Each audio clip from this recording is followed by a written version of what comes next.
je sais pas si Guillaume va être d'accord, mais en tous les cas, c'est la vérité. Guillaume est un fan de vélo. Moi, le Ventoux, en dehors des étapes de Tour de France, j'en avais jamais entendu parler, quoi. Je savais même pas que c'était le Graal du cycliste, que c'était la Mecque du vélo. Quasiment 1800 mètres de dénivelé positive.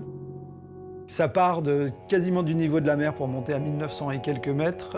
Il n'y a pas d'arbres, rien du tout. Une route infinie jusqu'au sommet et il ne faut pas se rater. On avait un certain nombre de questions assez précises parce que comme depuis que j'ai 15 ans, j'ai jamais suivi des programmes d'entraînement sportif. Donc je fais de plus en plus de vélo, mais faire de plus en plus de vélo, ça veut dire faire le maximum de kilomètres et en ayant le cœur le plus haut possible. J'ai cru comprendre que c'était pas forcément...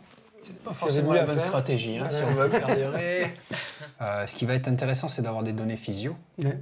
Donc, ce qui serait éventuellement intéressant, si vous pouvez le faire, c'est de faire un test d'effort en laboratoire. Et ce qui est important, c'est de se dire, bon, il faut arriver à faire l'ascension globale, donc partir de Bédoin, monter jusqu'au sommet, tout en ayant une régularité. L'objectif, c'est pas de taper un chrono, c'est d'arriver jusqu'en haut sans poser le pied par terre. T'avances, tu pédales de plus en plus, tu montes en puissance, et à un moment donné, il y a une genre de limite rouge. Tu rentres dans ta zone rouge. Quand tu vas rentrer dans cette zone rouge-là, c'est comme si tu lançais un compte à rebours. Et le compte à rebours, une fois qu'il arrive à 0, c'est que tu t'arrêtes sur le bord de la route. L'objectif, c'est d'être en dessous de cette zone rouge, déterminer où se trouve cette zone rouge et rester en dessous. Parce que si tu vas dedans, tu sais que tu enclenches ton compte à rebours. Jérôme, lui, c'est un réel défi pour lui. Ça l'est avec toi parce que vous allez avoir cette fusion et tu vas l'amener là-haut. Mais pour lui qui est pas pratiquant de vélo quotidiennement, le Ventoux, ça reste un Graal. Tu vas m'emmener là-haut. Oui, mais ça, ce que j'ai ressenti, ça, c'est pas possible. C'est-à-dire que si on partage pas l'effort... Ah non, ça, c'est impossible. Tu ne peux pas... Rigoureusement c'est impossible. C'est comme si tu avais une carriole et que tu devais la monter jusqu'en haut avec du bois. Enfin, pour moi, la cohérence serait de se dire, on fait l'ascension, on ne pose pas le pied par terre. Et on le fait régulièrement. Et là, l'objectif, c'est ça, c'est d'aller en haut avec un point de départ, un point d'arrivée. Et ce challenge-là, il a une importance dans ce que je te disais tout à l'heure, gérer ton effort. Il est là, le défi, il est là, le challenge. Ok.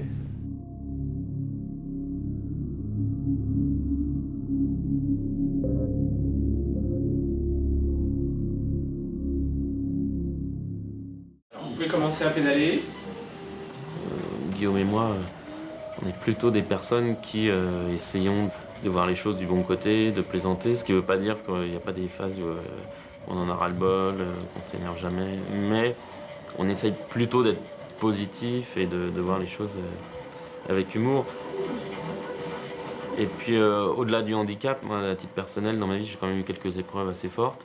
Et aujourd'hui, j'espère et je pense être arrivé à un stade où l'humour a repris le dessus et je m'en réjouis. On arrive au sommet là dans 30 mètres. 162 pulsations pour toi. Ouais, tu vois, il y avait un petit replat et après ça repart. Là, il y a une toute petite montée sur 10 mètres. On a le bon rythme là, mon loup. Comment? On a le bon rythme. Qu'est-ce que ça t'indique là? T'es à 160 pulsations. Ouais. C'est marrant, 160 watts. On dit qu'il y a un pilote et il y a un copilote. Pour le coup, ouais, sur le côté sportif, là, je suis plus moteur.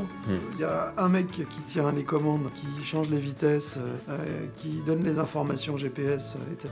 Voilà, mais le moteur, il y en a exactement 2. Et heureusement, parce que c'est lourd la bestiole quand même. Bon, ça va mon pédaléron? Écoute, c'est pas mal là. Mais moi déjà dans la nuit, je me suis réveillé, je dis à Corinne, mon épouse, je crois qu'il pleut fort, elle me dit oh, ça doit être le bruit du vent. Je dis non, je crois qu'il pleut vraiment fort. Et on va au petit déjeuner et là, oui, bourrasque, grosse pluie, des conditions qui amènent à se poser la question, est-ce qu'on peut faire l'ascension, quoi. On était à 10 ou 15 km de Vaison-la-Romaine, donc dans ce coin-là, sur les pentes du Ventoux, il arrive régulièrement que des orages impressionnants emmènent tout sur leur passage. Donc tu te dis, ça peut être dangereux, voire très dangereux.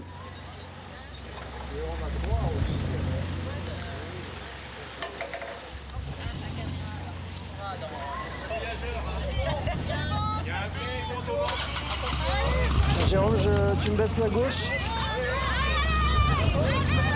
Et là, on entend le bruit du quad. 3, 2, 1, top départ. C'est parti, mon kiki. Ce qu'on voit pas sur les images du film, c'est ce qu'on voyait nous avec nos yeux. Et donc devant nous, on avait une voiture, un quad, des caméras, des preneurs de son, etc. Donc un bruit très présent. C'était un quad avec un beau moteur thermique. Ah ouais, on l'entend, hein. Ah ouais, on entend le bruit là. Putain, la balade tranquille, je te raconte pas. Hein.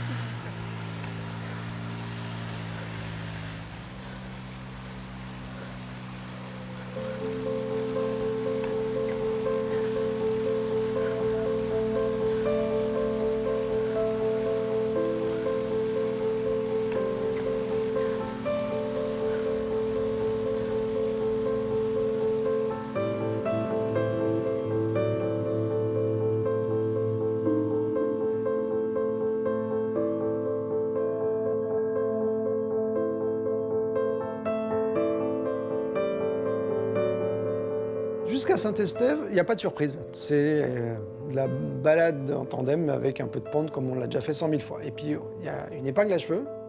Et là, on se retrouve avec un mur en face. Instantanément, tu le sens dans tes jambes.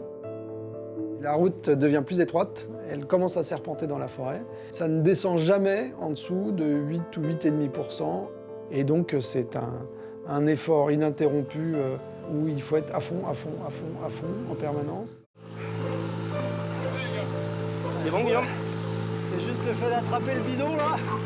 On roulait à ces moments-là entre 5 et 6 km/h, c'est-à-dire à la vitesse de quelqu'un qui marche. En fait, il a fallu qu'on trouve notre cadence. Parce que tu me disais, t'es à 160, t'es à 160. Et toi, tu m'as alerté quand même pas mal là-dessus. T'es à 160, Jérôme, c'est un peu trop. Ouais, mais c'est quand je me penche plus. Ça. Je mets une vitesse plus facile. On mouline un peu plus, mais donc on appuie moins fort. Et donc oui, ça faisait immédiatement descendre le rythme cardiaque de Jérôme de 4 ou 5 pulsations. Et je voulais pas qu'on se retrouve sur les 4 ou 5 derniers kilomètres avec l'un de nous deux qui coince et qui n'arrive plus à terminer. Ceux qui ont monté le Ventoux à nos côtés, il y en avait un qui, la veille, nous a raconté qu'il avait craqué à 800 mètres.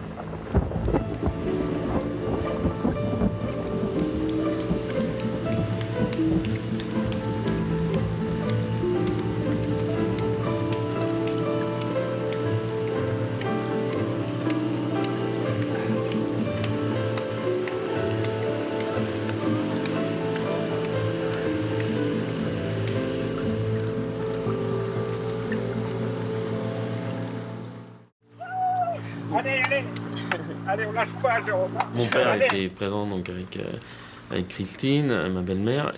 Allez, force à notre famille, on le temps. Allez, tu vas.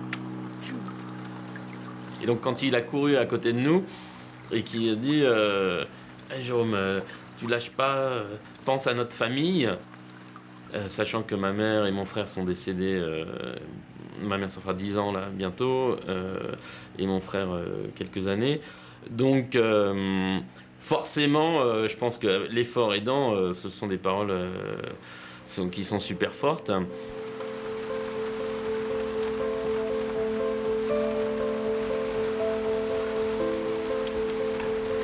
Ah le con, il m'a arraché des larmes.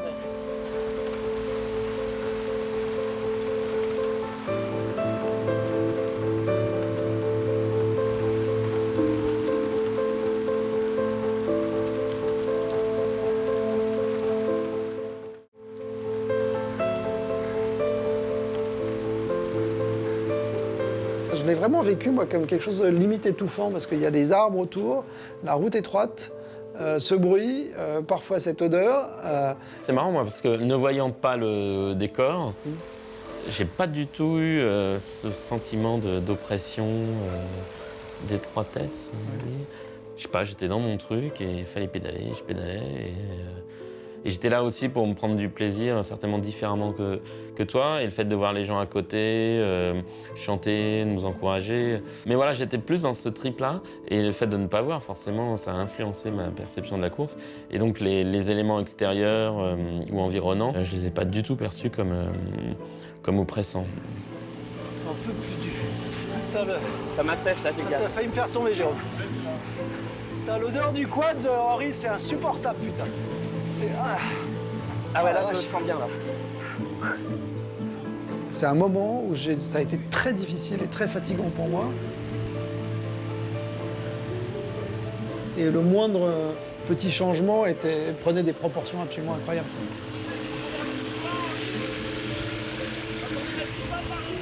C'est pas à moi, ça!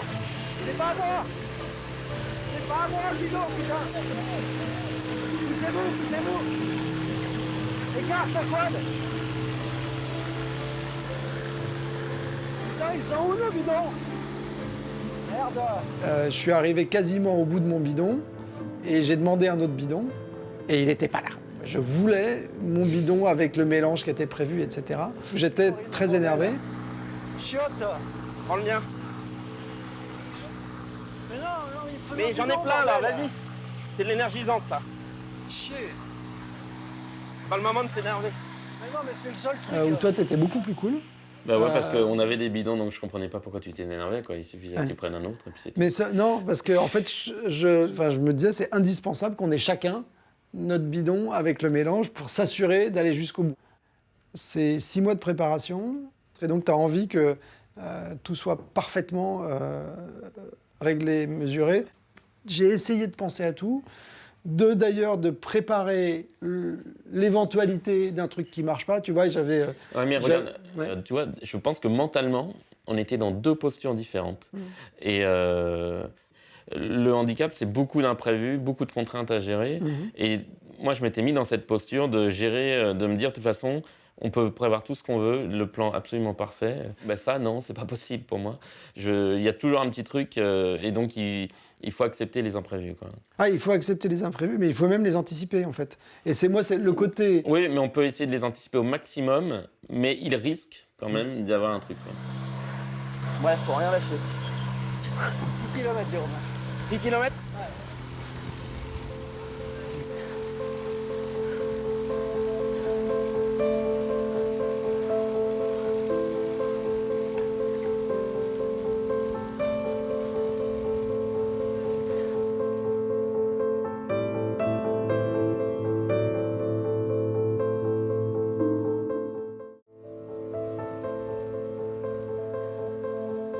Je ressens une immense différence entre le discours théorique qu'on a pu avoir en amont et la réalité de ce que l'on a vécu. La théorie de notre aventure à deux, c'était vraiment on va se compléter vachement et quand il y en a un qui ira moins bien, il y a l'autre qui prendra le relais, etc. Ça n'a rien à voir avec la réalité. La réalité, c'est qu'une ascension en tandem, c'est super dur. C'est beaucoup plus dur que tout seul sur un vélo. C'est un effort de dingue. On a l'impression d'avoir un truc extrêmement lourd à emmener. En revanche, quelque chose que j'avais pas perçu, c'est le côté à deux, on est vachement fort, quoi. Avec Jérôme, moi j'ai été plus fort. Et c'est très déstabilisant parce que depuis le début de cette aventure, le pilier sportif c'était moi, mais j'ai ressenti une faiblesse chez moi que je n'aurais pas pu imaginer. Et donc Jérôme a été plus un moteur que ce que je ne l'imaginais. Et moi qui me voyais comme le moteur de l'histoire, c'est pas exactement comme ça que ça s'est passé. Donc j'ai vraiment la sensation physique que c'est beaucoup plus dur, mais qu'à deux, on est fort.